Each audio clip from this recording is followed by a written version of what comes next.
Hello तो मेरे प्यारे विद्यार्थियों, आज आप लोगों के बीच में 2 अंकीय प्रश्न का चर्चा करने जा रहे हैं जो कि ज्योग्राफी से है। और ये आज का टॉपिक से है हरित क्रांति। ठीक है,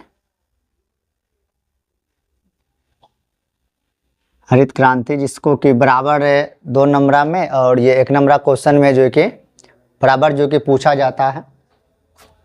तो पहले हम लोग देख लेते हैं इसका जो कि परिभाषा क्या होता है कि हरित क्रांति का। ठीक है, तो देखिए हरित क्रांति होता है क्या कि उत्पादन के क्षेत्र में, कृषि उत्पाद के क्षेत्र में, ठीक है, किस क्षेत्र में, तो कृषि उत्पाद के क्षेत्र में अच्छे अच्छे किस्म का बीज हो गया। ठीक है, कृषि उत्पाद, ठीक है, कृषि उत्पाद के क्षेत्र में अच्छे अच्छे किस्म का बीज का प्रयोग किया जाता है। ठीक है, अच्छे अच्छे किस्म का बीज हो गया, उर्वरक का प्रयोग किया जाता है, इसमें कीटनाशक का प्रयोग किया जाता है, कीटनाशक का प्रयोग किया जाता है, सिंचाई अच्छी तरीके से किया जाता है। ठीक है, और इसमें से जितना भी आधुनिक उपकरण सब लगाया जाता है इसमें से। ठीक है, आधुनिक जो ना इसमें उपकरण का प्रयोग किया जाता है और इसमें वैज्ञानिक विधि से किया जाता है। ठीक है, और वैज्ञानिक विधि से कृषि जो ना किया जाता है। ठीक है, तो देखिए, तो कृषि उत्पादन के क्षेत्र में यानी कृषि करने के लिए यदि अच्छे अच्छे किस्म का बीज का प्रयोग करते हैं, अच्छे उर्वरक का प्रयोग करते हैं, कीटनाशक का उपयोग करते हैं, सिंचाई का व्यवस्था रहता है और आधुनिक उपकरण का प्रयोग करते हैं और वैज्ञानिक विधि से हम लोग खेती करते हैं ना, तो होता क्या है, कृषि के उत्पादों में काफ़ी बढ़ोतरी होता है।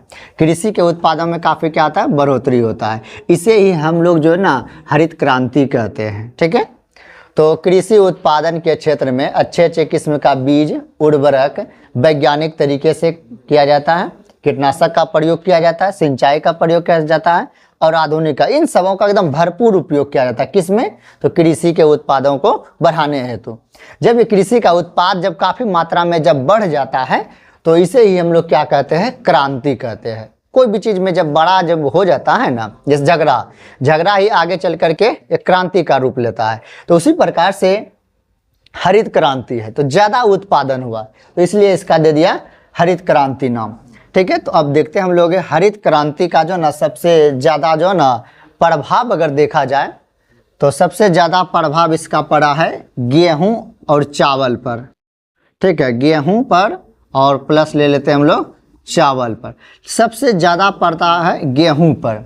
ठीक है, तो हरित क्रांति का सबसे अधिक प्रभाव पड़ा है किस पर, तो गेहूं पर पड़ा। लेकिन इसका जो नकारात्मक जो प्रभाव जो पड़ा है, नकारात्मक प्रभाव पड़ा वो मोटे अनाज पर पड़ा है। ठीक है, मोटे अनाज में आ जाता है मक्का, ज्वार, बाजरा, ये सारा चीज़ आ जाता है। ठीक है, तो हरित क्रांति का सबसे अधिक प्रभाव किस पर पड़ा है, तो गेहूँ पर पड़ा। तो हरित क्रांति का नकारात्मक प्रभाव किस पर पड़ा है, मोटे अनाज पर पड़ा है। हरित क्रांति का पूछा जाता संबंध किससे है, तो खाद्यान्न उत्पादन से है। हरित क्रांति का संबंध किससे है, खाद्यान्न उत्पादन से है। ठीक है, हरित क्रांति का संबंध किससे है, खाद्यान्न उत्पादन से है। हरित क्रांति का सबसे अधिक प्रभाव किस पर पड़ा, गेहूं पर पड़ा था। और हरित क्रांति का नकारात्मक प्रभाव किस पर पड़ा, तो मोटे अनाज पर पड़ा था। ठीक है, तो मोटे अनाज पर पड़ा था। अब चलते हैं कि हरित क्रांति से जुड़े हुए कुछ ऑब्जेक्टिव टाइप में आता है। तो हरित क्रांति जो शब्द है उसका जो प्रयोग जो किया था विलियम गॉट ने किया था। सबसे पहले जो है ना हरित क्रांति का जो शब्द है उसका प्रयोग किया था विलियम गॉट। ठीक है, विलियम गॉट के द्वारा इसका प्रयोग किया गया था। ठीक है, तो हरित क्रांति का सबसे पहला प्रयोग किसने किया था, तो विलियम गॉट ने किया था। ठीक है, और वही विश्व में अगर देखा जाए तो हरित क्रांति लाने का श्रेय जो जाता है ना, तो नॉर्मन बोरलॉग को जाता है। तो विश्व में कहाँ पर, तो ये विश्व में अगर बात किया जाए हरित क्रांति लाने का श्रेय तो नॉर्मन बोरलॉग, ठीक है, बोरलॉग को जाता है। नॉर्मन बोरलॉग, विश्व में हरित क्रांति लाने का श्रेय नॉर्मन बोरलॉग को। अब विश्व है तो अपना आप देख लेते हैं भारत में। भारत में जो न हरित क्रांति लाने का श्रेय जाता है MS स्वामीनाथन को जाता है। ठीक है, MS स्वामीनाथन, MS स्वामीनाथन को जाता है। अब रही बात इसमें से एक और, ये आया था कब, तो 1967-68 में आया था। 1967-68 में आया था हरित क्रांति का बात, तो 1967-68 में जो कि ये आया था। ठीक है, तो कृषि को उत्पादन बढ़ाने हेतु, अच्छे अच्छे किस्म का बीज बनाने हेतु, कृषि के क्षेत्र में सुधार करने हेतु एक कृषि विश्वविद्यालय का स्थापना करता है, जो कि 1960 में।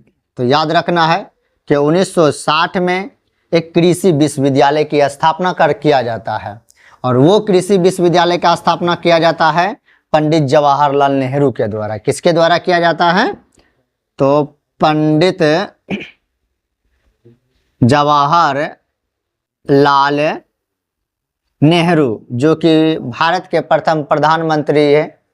पंडित जवाहरलाल नेहरू ने 1960 में एक कृषि विश्वविद्यालय का स्थापना करता है, वो गोविंद बल्लभ पंत कृषि विश्वविद्यालय।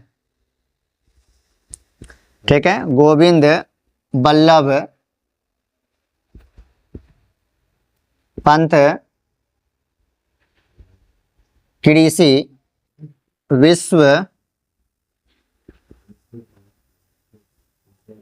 विश्वविद्यालय का स्थापना करता। ठीक है, तो 1960 में पंडित जवाहरलाल नेहरू ने गोविंद बल्लभ पंत कृषि विश्वविद्यालय का स्थापना करता है उत्तराखंड के पंतनगर में। ये कहाँ पर है, तो उत्तराखंड में, उत्तराखंड के जो है ना एक है पंतनगर में इसका होता है। ठीक है, तो और ये हरित क्रांति का जो प्रभावित जो क्षेत्र आ जाता है उत्तर प्रदेश आ जाता है, यानी कि उत्तरी भारत है इसका आता है। ठीक है,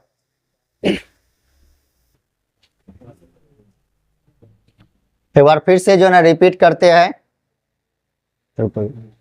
तो हरित क्रांति। ठीक है, तो हरित क्रांति होता है क्या कि कृषि के उत्पाद के क्षेत्र में अच्छे अच्छे किस्म का बीज, उर्वरक, वैज्ञानिक विधि, कीटनाशक, सिंचाई और आधुनिक उपकरण का भरपूर उपयोग करने से कृषि के उत्पादों में काफ़ी जो ना बढ़ोतरी हुई, जिसी को हम लोग कहते हैं हरित क्रांति। हरित क्रांति का सबसे अधिक प्रभाव पड़ा था गेहूं पर पड़ा था, लेकिन नकारात्मक प्रभाव पड़ा था मोटे अनाज पर। हरित क्रांति का संबंध खाद्यान्न उत्पादन से है। हरित क्रांति का संबंध किससे है, खाद्यान्न उत्पादन से है। हरित क्रांति शब्द का सबसे पहला प्रयोग किसने किया था, विलियम गॉट ने किया था। ठीक है, विश्व में हरित क्रांति लाने का श्रेय किसको जाता है, नॉर्मन बोरलॉग को जाता है, नॉर्मन बोरलॉग को जाता है। भारत में हरित क्रांति लाने का श्रेय जो जाता है MS स्वामीनाथन, MS स्वामीनाथन को। तो और ये हरित क्रांति कब आया था, 1967-68 में आया था। ठीक है, वही पूछ देगा पंडित जवाहरलाल नेहरू के द्वारा 1960 में गोविंद बल्लभ पंत कृषि विश्वविद्यालय का स्थापना कहाँ पर किया गया था, तो उत्तराखंड में पड़ता है कि पंतनगर, वहीं पर किया गया था। अगर बात किया जाए तो 1960-61 में जितना कृषि का उत्पादन हुआ था, कृषि उत्पादों का उत्पादन हुआ था, वही अगर बात किया जाए 1970-71 में, यानी इस समय जितना उत्पादन हुआ था वही, और इस समय जितना उत्पादन हो, इसके तुलना में यहाँ पर जो कि 2 गुना उत्पादन हुआ था। कब, 1970-71 में।